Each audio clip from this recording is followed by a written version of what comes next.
All right, here we are with another ruckus maker, Shannon Buerk, the founder and CEO of Engage to Learn, a leading provider of education intelligence through smart professional learning, job embedded coaching, and related technology solutions since 2011. Educator turned entrepreneur, she has emerged as a thought leader on educational leadership, organizational culture, and systems thinking. Burke recently published Connect the Dots, Utilizing Education Intelligence to Accelerate Growth, Retain Talent, and Optimize Outcomes, which, of course, we recommend all ruckus makers pick up a copy of Connect the Dots. Shannon, welcome to this show. Thank you, Danny. I'm excited. We're going to have a fun time.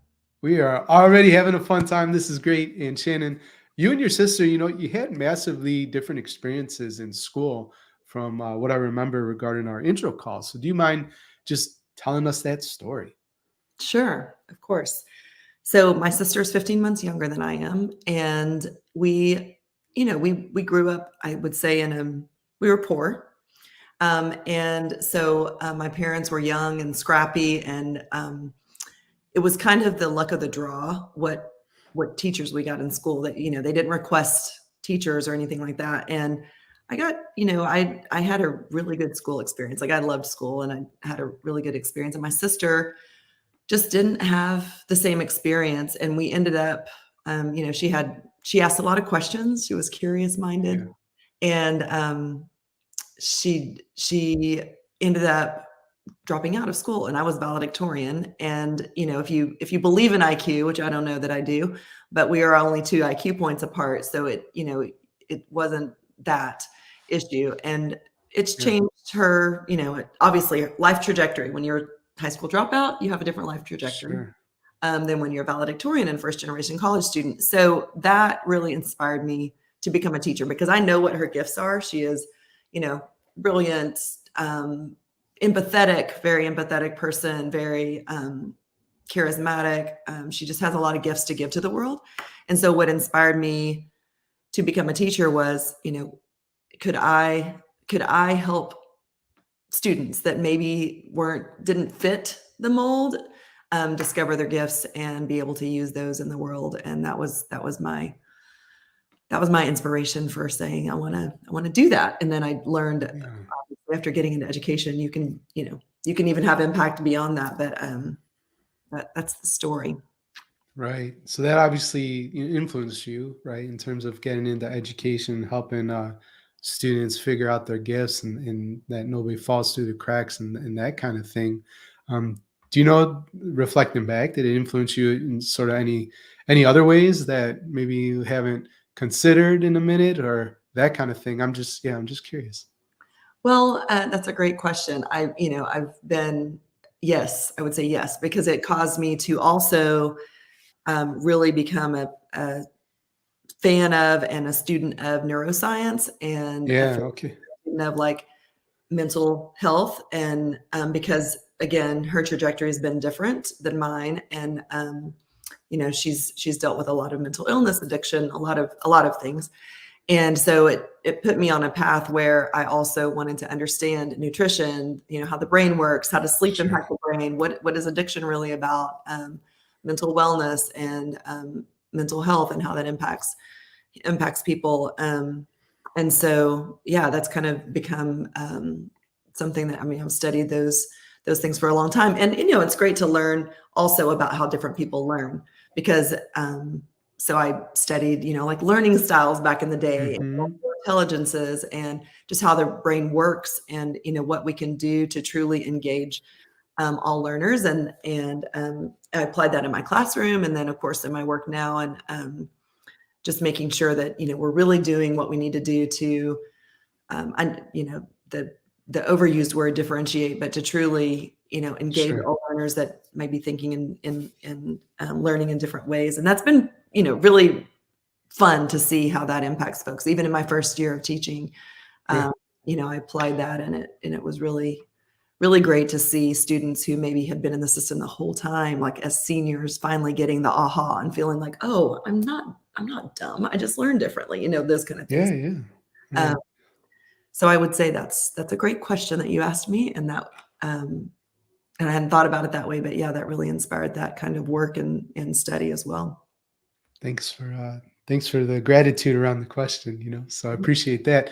What's interesting is I don't know that it's like super consistent, but certainly in classrooms, educators are doing more differentiation and trying Mhm. to personalize, right, for learners. What do you think's going on though with adults? I don't like. I never get. There's such a gap, right? We'll do it for students, and then I stand in front of my staff, right, and I just give this terribly boring lecture. And Yeah, you're going down a dangerous road with me because let's come on, let's go. that is it. That is the ruckus that I want to make. Yeah, Is that yes, we are thankfully it's amazing, but we are seeing now, all kinds of tools and strategies, and people are so much more aware of and implementing how to change up, personalize and individualize and differentiate for learners, and it's kind of like a given now. Well, we know that all not, I used to ask a question like when I would meet with communities and parents and say, like, how many of you have more than one child? People like raise their hand. How many of you, your children think and act exactly the same? And I mean, it's a crazy thought. Like, no, of course not. Even twins yeah, don't. yeah. So we get that. But then in adults, professional learning is still, So oh, bad. reading is still, yes, yeah, so bad. That's a simple way to say it. People just go like they dread it, and you sit there and it's like, how do we expect people, to do something different in their classroom when what we're modeling at the PD level is that, and how do we expect to meet, I mean, the adults in that room are even more differentiated in Sure. terms of their needs than in a classroom, because you're talking about all different levels of experience and age and um, all different kinds of assignments and life experiences and all the different things. And so to think that one size fits all is going to work for adults is, yeah, yikes. Yeah. Yikes. Yikes is right. I used to call that because I talk about my origin story and that kind of thing, and people have heard it enough. So I'm not going to go through the whole deal. But when I think about the professional development I was experiencing, and then why I started this show to talk to people smarter than me, like you, and learn from your stories of success and failure and, take action on something you taught me, I figured that would make me better. But I had a name for that kind of PD. I would call it too little, too late, unhelpful, and disconnected. You know what I mean? And I think that summarizes that experience. I don't know if you have a word for it. And actually, that question, throw that away because it doesn't matter. What makes PD more effective? You think? And I know you consider it sometimes a relic of the past. So how Mhm. can we make it meaningful for adults? Okay, well, this is what I've spent, basically my 30 plus years in education focused on. Right. Because I feel like, and I think you and I both agree on this. I know this already, but the most important lever is the teacher, and the most important thing we can do with to make a system better and to make it better for the people is for people to have an opportunity to grow. So right now Yeah. we have a compliance based, like you said, relic from the past, evaluation, PD, all of those pieces are really outdated modes that we need to throw out. And I'm going to tell you a super quick story that I heard the other day that just drives this home again. So a Okay. friend of mine was telling me about his father, who is a 30-year special education teacher. So he's Okay. been teaching for 30 years and special ed. And he told his son when he was about to retire, he said, this year I'm not going to go to PD because I've wasted for 30 years Like I'm just not showing up. the PD. So this year, on my last year, I'm just not going to go. I'm just, Okay. I'm just Yeah. choosing Yeah. not to go this year. And it's like this man who has done an amazing thing in meeting the needs of special needs students for 30 years has Right. been subjected to irrelevant and waste of his time. And you know how hard that job is. It just brought it home to me once again. I was just like, oh my goodness. So your question was not why is it so bad, but what do we Yeah. do differently? And so for me, I think there's three things. The first thing is you have to strategically abandon what's not working, which includes that one size fits all piece. But it's hard. It's easy enough to say differentiate, and it's very difficult to do in terms of systems. But Okay. the first step in that is looking at the system as more competency based. So saying, what are the competencies? And there's a ton of research out there on that. And of course, we've curated the research and we've built out competencies. So those are available to folks.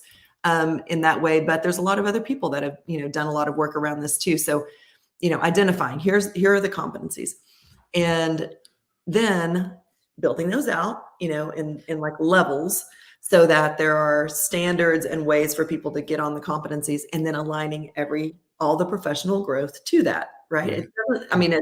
It's not super difficult to do this. It does require redesigning the PD system, but the reason why competencies will make a big difference is because it gives me a progression over time. It gives me agency over my own professional growth, and it gives me the opportunity to differentiate for every person. If I'm the PL provider, right? Like everybody's on the competencies, but they might choose different ones depending on what's relevant to them. They might self-assess and say, I've got these 4 down. I still need these 7, whatever it is. And then they can, even within the competencies, set goals.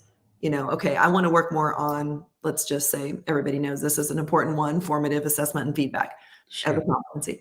I want to work more on that. So I set a goal, I self-assess, and then I have really clear, tangible behaviors of how I can move through that process and resources aligned to it that I can apply in practice. So the first thing is you make it all competency-based. The second thing I think we really have to do is provide some equitable systems of support. We talk about equity for learners too, but what about equity for adults? We talk about agency for learners. What about agency for adults? So in professional learning, providing that support, it doesn't have to be a person all the time, and it doesn't have to be a coach all the time. There's, other people in the system can provide peer support. There's, automated ways of getting support. There's resources, et cetera, but aligning all of that to competency. So again, I'm seeing a progression over time. And then the third thing is creating a growth-based system where I'm recognized and valued for the growth that I'm making as a professional.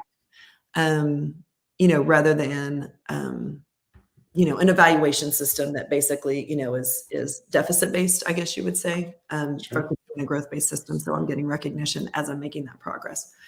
Those are the 3 things I think we need to do. Makes a lot of sense, and I think you hit it on the head. So I really appreciate that. And you're talking about how to differentiate PD for educators there, which is super cool. So let's talk a bit about the book, right? You see it on the shelf there, Connect the Dots. What are the dots being connected? So great question. So really, I've again tried to dig in, and being in the business for a long time, it's just like saying, okay, where can we, change something, make an elegant solution, right? We need an elegant solution. Whatever we want to do to change the system. And I appreciate the ruckus makers. We can't add a lot more to the plate, right? Because people are overwhelmed, overloaded, and that doesn't help. So what's an elegant solution? And I feel like when I really analyze that over time now, it's like, okay, so if we want it to be a growth-based system, we need to measure what we really value. The way the system is set up now, we're measuring, or we're really not measuring educator growth at all. We're really not measuring anything for educators. So the idea of Connect the Dots is we're doing all this student data analysis, which it's crazy, but actually there's reports that say that doesn't actually do anything. That, Harvard Business Review came out and said all the student data analysis and data-driven instruction isn't actually impacting student outcomes. But the reason I feel like is because, or what the research is showing is because it's not actually connected to the inputs. So we're looking at all this student data, but we're never saying, what are we doing? So you can figure out where the gaps are in the student data, but you don't know what to double down on, what to do differently, what to keep doing. But if we connected growth and competencies to the student outcomes, then we could say, oh, look, when someone has these competencies, they get these outcomes. When they're, growing and progressing on this spectrum, that's what and then you know what to do on the front end. You know what the inputs are, and you know how to change it. So it really just Connect the Dots is about, let's connect the inputs and the outcomes so that people have access to insights, not just, oh, this is where the kids didn't get it, but also what can I do differently? Every educator wants to know that. Instead of that being random, or I'm just searching for it online, I actually have, a way to see, because of my measurable educator growth, I can see the connection, and I can make, decisions based on those insights. It's kind of like business intelligence, right? Yeah. World, right? That's what the idea of education intelligence is. Let's have those connected data. Yeah. Makes sense. Well, I love, Shane, if you or your team could maybe send that, if you know where that HBR article is, I'd love to read it and pass it on along to the community. And again, encourage all the ruckus makers to pick up, connect the dots.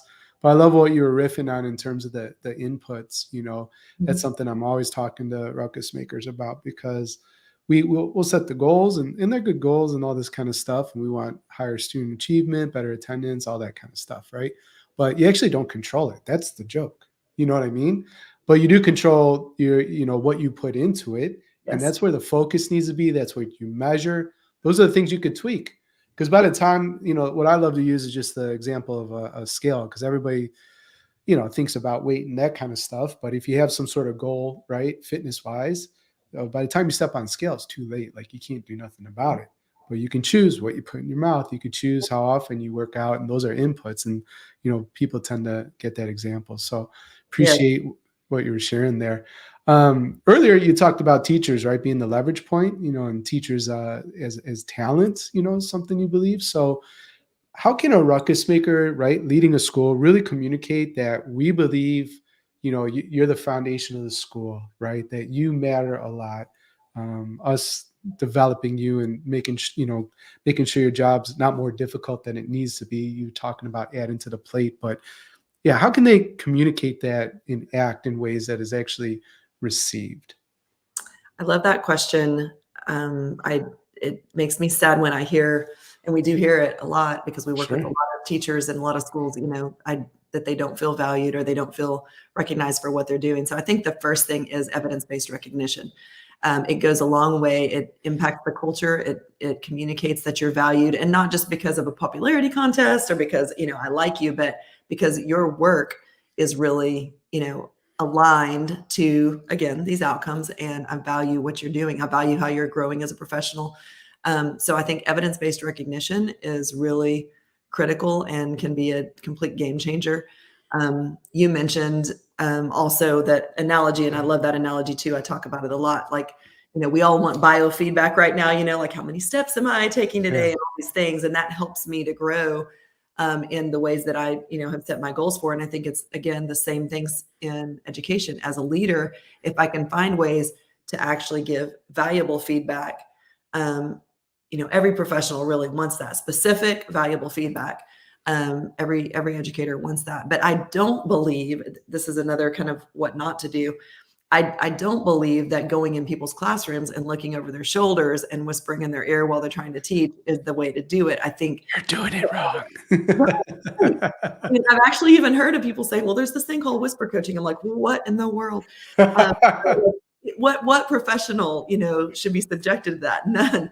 So the idea of evidence-based recognition and evidence-based feedback, like based on evidence of practice, is, what I think, can truly change the culture. It puts, again, the agency back in the professional's hands, and you're saying like, "Oh, here's a piece of evidence of practice that I'd like feedback on," and they're giving you feedback. I mean, that's very different than I'm going to pop into your room and surprise you and, tell you something and give you that kind of feedback. So I think changing it around to where it's recognition for the work that they're doing, but it's evidence based, and elevating teachers as talent always. I mean, obviously collaborating with them Yeah. and having, they have a role in decision making and those kind of things as well are really important.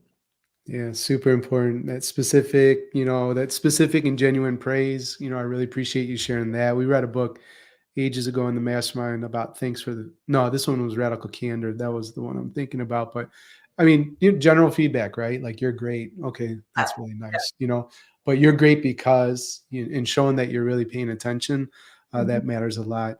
We Mhm. might have to do a second show on whisper coaching, Oh potentially. my goodness. All right, We'll I'm down. I'm We'll down. see about that. Yeah. Shannon, I'm really enjoying our conversation. We're going to take a quick break here for some messages from our sponsors. But when we get back, I'd love to hear about your perspective around teacher prep programs, certification, and evaluation. All right. Learn how to successfully navigate change, shape your school's success, and empower your teams with Harvard's certificate in school management and leadership.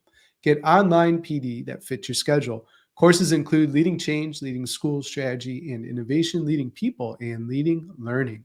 Apply today at betterleadersbetterschools.com/Harvard. Teachers have the power to impact children's lives in almost immeasurable ways.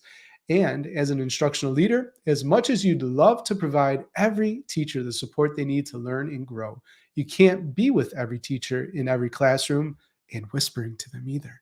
So TeachFX is a whole new way to provide instructional leadership at scale and in a way that's teacher-centered. Teachers use TeachFX to record a lesson and automatically get personalized private feedback to guide their own self-reflection. See TeachFX for yourself and learn about special partnership options for BLBS listeners at teachfx.com/BLBS. And today's show is proudly sponsored by Organized Binder, a program which gives students daily exposure to goal setting, reflective learning, time and task management, study strategies, organizational skills, and more. Organized Binder's color-coded system is implemented by the teacher through parallel process with students, helping them create a predictable and dependable classroom routine. You can learn more and improve your students' executive functioning at organizedbinder.com. And we're back with Shannon Buerk, founder and CEO of Engage to Learn, and we highly recommend you check out her book, Connect the Dots, Utilizing Education Intelligence to Accelerate Growth, Retain Talent, and Optimize Outcomes. So Shannon, you have a ruckus maker perspective when it comes to teacher prep programs, certification, and we've heard a bit about evaluation, but can you tell us that perspective? Yes, I have never met an educator that felt like, including myself, and I went to a great school, but that felt like they were prepared, right, for teaching from their teacher prep program. And I think, in all candor, how could you, right? How could you be prepared prior to getting in the classroom, even with an internship or whatever? So again, and we're in a time where we really need to be thinking about these things seriously and thinking about them from the ruckus maker point of view. What can we do differently with those? Funny story, my daughter who is a college graduate, was in residential architecture, UI, UX design. Now she wants to become a teacher. Well, she said, Mom, I know you've always said that, you can't get prepared for it through a teacher prep program. You're really not prepared for it. So she said, I think I want to become a teaching assistant and get in the classrooms and see what's really happening. And that'll help me, which she's doing right now. She's just been doing it for 2 weeks. And already she's like, oh, wow. I get it now. Like how could you, right, get prepared outside of that? So I really feel like we need to take a hard look at this, where we can, do a lot more on the job, job embedded coaching, kind of the master teacher, mentor or teacher idea, but, getting folks, again, based on competencies, but while you're in that mode of actually being able to apply it as you go along, because the time, money, and energy that it takes to go through those programs and really not getting the results. And then, everyone knows the issues with alt cert as well. It's a step in the right direction, because being able to say, well, I already have a degree, and now, can I quickly accelerate into a teaching role? Because a lot of folks with another career do have great perspective to bring to the classroom. I think it's fabulous. But again, the jump through the hoops part of that is a barrier that I don't think we need to have. I mean, we need more folks in the classroom. We know we're in a crisis and a shortage, and if we can provide the one-on-one support, individualized support going forward based on competencies as people are applying them in the classroom, I think we're going to get a lot farther. We're going to have better results. And folks are going to feel a lot more prepared. We worked with a lot of alt cert teachers, and that were struggling mightily, not saying that just because they're alt cert, they will be, but just within a year of supporting them on competencies, they're confident, ready to go. Here we go. So let's take off the barriers. Why do we have to pile more on? Instead of piling more on, let's take off the barriers and just do that competency-based, job embedded piece. Yeah. I don't always ask my guests this question, but I suspect I'm going to enjoy your answer. Hopefully that's not setting you up. But so part of being a ruckus maker, right, is investing in your continuous growth. So I'm just genuinely curious, how is Shannon working on her mindset and skills these days? That's a great question. And, in our organization, that's one of the foremost things that's like, what are you doing to grow? We're, all the time. So always got to get better. I would say I mostly grow from interacting with amazing people and learning from people like you and people on my team. And Thank you. I learn from every person I meet. So, Good. I get to work with a lot of superintendents. I just was working and doing a superintendent kind of think tank this week and hearing from them. And also I read everything. So right now I'm reading Yeah. like the book called Being Wrong. I'm reading the book called Deep Work. Yeah, Cal Newport. Yeah, yes. And I'm rereading The Knowing Doing Gap. The Advice Trap is always like on my nightstand because, Yeah. you gotta keep reading that one over and over. So I'm constantly reading. And then, of course, podcasts and, learning. And I like to learn from social media. I think there's a lot of great stuff on Twitter and LinkedIn that are quick bites as well. So Right. I would say all those avenues. Cool. Advice Trap, I forget his first name. Is it Michael Bungay Stainer? Is that him? Yeah. He did The Coach Habit too, another Coaching phenomenal book. Habit, But yes, which is yeah, great. I love it. I love yeah, the questions.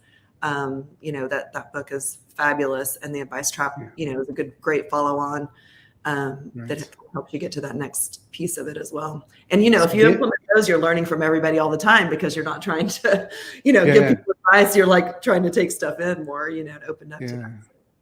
This isn't advice, is a call to action, Ruckus Makers. So go get Connect the Dots, 1. 2, then get my book, Mastermind Oh, Unlocking Talent within a School Leader. And then get the Coaching Habit and the Advice nice. Yeah. Trap in that order. Okay, Yeah. cool. What message, Shannon, would you put on all school marquees around the globe if you could do so for just a day? Well, of course, it would be connect the dots.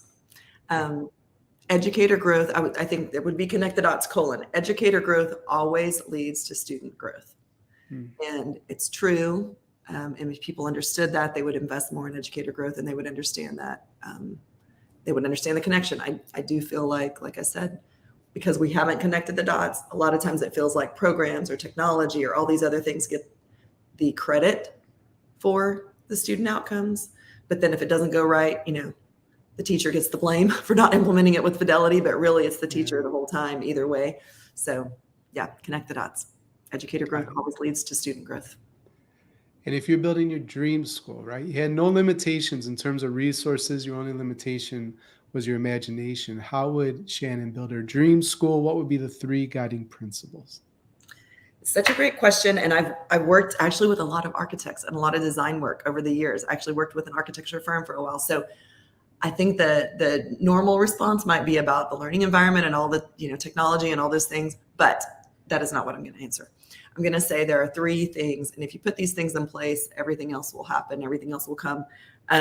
One is a culture of growth. That's a guiding principle, that everybody's always growing, and if we do that and we're constantly iterating, we put the culture of growth in place, which includes the recognition for that, and that's what we're measuring. That's what we're looking at. That really makes a difference. It's going to lead to the thriving community. I would say the second is agency, making sure, again, that every human in that system is able to set their own goals and kind of drive their pathway with support and resources and all those things.